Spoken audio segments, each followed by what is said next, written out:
கர்த்தருடைய பரிசுத்த நாமத்திற்கு மகிமுண்டாகட்டும். ஆண்டவராகிய இயேசு கிறிஸ்துவின் நாமத்தினாலே அன்பு கர்த்தருடைய பிள்ளைகளாகிய தங்கள் அனைவருக்கும் ஸ்வீட் ஊழியத்தின் சார்பாக வாழ்த்துக்களையும் ஸ்தோத்திரங்களையும் தெரிவித்துக் கொள்கின்றேன். லூக்கா எழுதின நற்செய்தி நூல் 19ஆம் அதிகாரம் 42வது வசனம். லூக்கா 19ஆம் அதிகாரம் வசனம் 42 மத்திய பகுதி. இந்த நாளிலாகிலும் உன் சமாதானத்துக்கு ஏற்றவைகளை நீ அறிந்திருந்தாயானால் நலமாயிருக்கும். இந்த நாளிலாகிலும் உன் சமாதானத்துக்கு ஏற்றவைகளை நீ அறிந்திருந்தாயானால் நலமாயிருக்கும். என் அன்பு கடவுளுடைய பிள்ளைகளே, இன்றைக்கு கடவுள் கொடுத்திருக்கிற ஒரு அற்புதமான ஒரு வாய்ப்பு. இந்த ஆண்டினுடைய கடைசி நாளை நாம் காணும்படி ஆண்டவர் நமக்கு கிருபை செய்திருக்கின்றார். எத்தனையோ அருமையான கடவுளுடைய தாசர்கள் இந்த உலகத்தில் வாழ்ந்த எண்ணிலடங்காத நல்ல மனிதர்கள் இந்த உலகை விட்டு கடந்து சென்று விட்டார்கள். திடீரென்று நினையாத நேரத்தில் சற்று கூட அவருடைய மரணத்திற்கான அறிகுறிகள் தென்படாது இருக்கும் பொழுது நன்றாக நடமாடி கொண்டிருந்தவர்கள் திடீரென்று மரித்தது என்பது நம்முடைய உள்ளத்தை சுக்குநூறாக உடைக்கின்ற ஒரு கவலையாக நிறைந்த காரியமாக இருந்து கொண்டிருக்கிறது.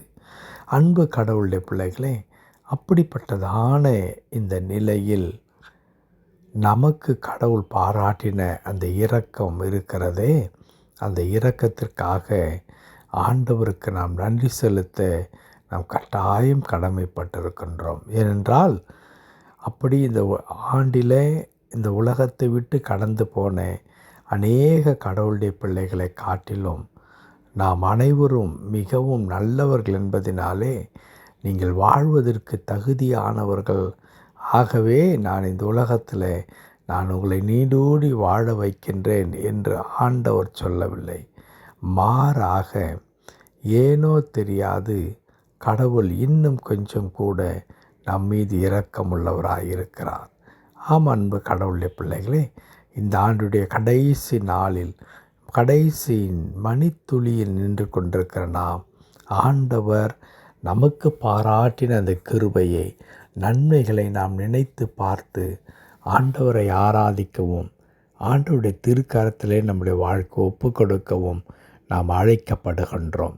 எருசலேம் வீதியிலே கழுதையின் மேல் சமாதான பிரபுவாக ஆண்டவராகிய இயேசு கிறிஸ்து பவனி செல்லும் பொழுது அவர் எருசலேம் நகரத்தை பார்த்து கண்ணீர் விட்டார் என்று எழுதியிருக்கிறது. அப்படி கண்ணீர் விட்டது மாத்திரமல்ல, அதற்கு பிறகு சொன்ன வார்த்தையை தான் நாம் இப்பொழுது வாசிக்க கேட்டோம்.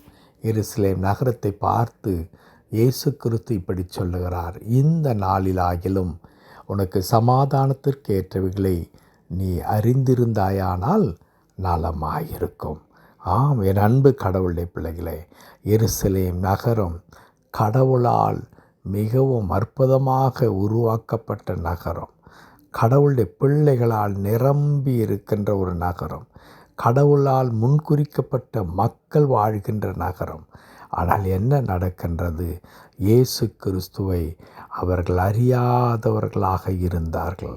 இயேசு கிறிஸ்துவுடைய நற்செய்திக்கு தங்களுடைய இருதயத்தை அவர்கள் கடினப்படுத்தி இந்த இயேசு எங்களுக்கு வேண்டாம் என்று புறம்பாக்கினார்கள் என்பது நமக்கு நன்றாக தெரியும்.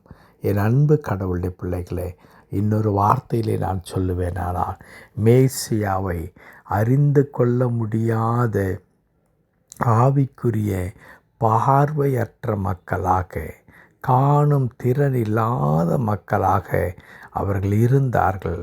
இயேசு அவர்களை பார்த்து, இந்த நாளிலாகிலும் சமாதானத்திற்கு ஏற்றவைகளை நீ அறிந்திருந்தால் நலமாயிருக்கும் என்று சொல்லி மிகவும் வேதனைப்படுகிறதை நாம் பார்க்கிறோம்.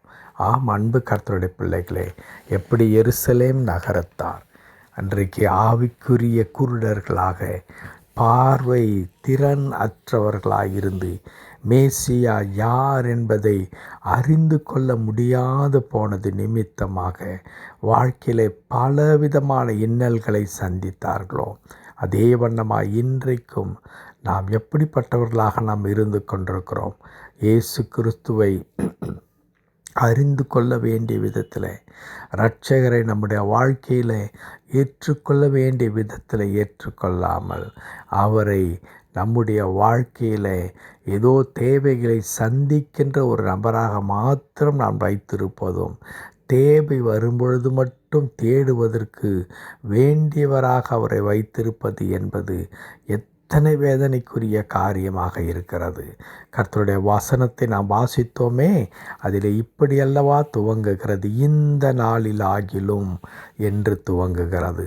ஆம், இன்றைக்கு அந்த வார்த்தை அப்படியே நமக்கு பொருந்துகிறது அல்லவா. இந்த நாளிலாகிலும், எந்த நாள்?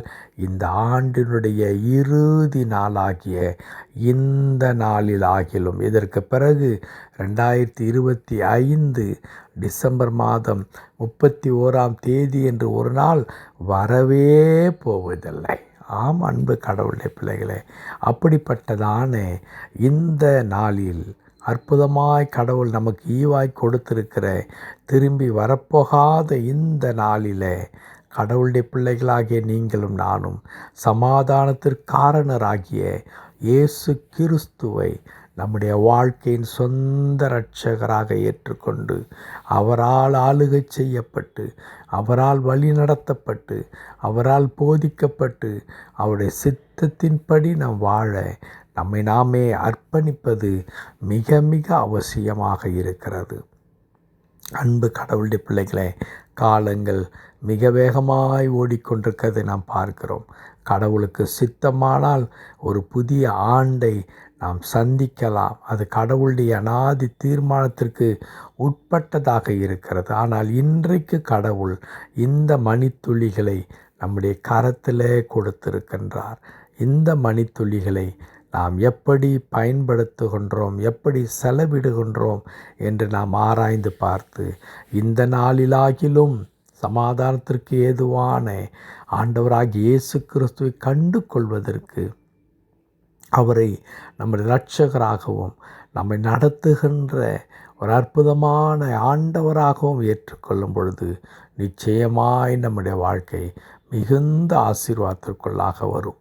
ஆகவே என் அன்பு கடவுளுடைய பிள்ளைகளே, தயவு கூர்ந்து இரட்சகரை எங்கோ தூரத்தில் வைத்து பூஜிக்கிறவராகவோ, தேவைப்படும் பொழுது மாத்திரம் தேடுகிறாய் அல்லாதபடிக்கு அவருடைய திருக்கரத்தில் நம்முடைய வாழ்க்கையை அர்ப்பணித்து, ஆண்டவரே, என் வாழ்க்கையின் ஆதாரம் நீர் ஒருவரே, என்னை நடத்தும் என்று சொல்லும் பொழுது, இந்த ஆண்டு முழுவதும் பாதுகாத்த கடவுள் வரப்போகிற புதிய ஆண்டையும் நமக்கு ஆசீர்வாதமாக்கி தருவதற்கு அவர் போதுமானவராக இருக்கிறார்.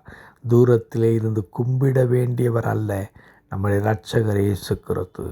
நம்மை தேடி வந்து நமக்குள் வாசம் செய்ய விரும்புகிற கடவுள்.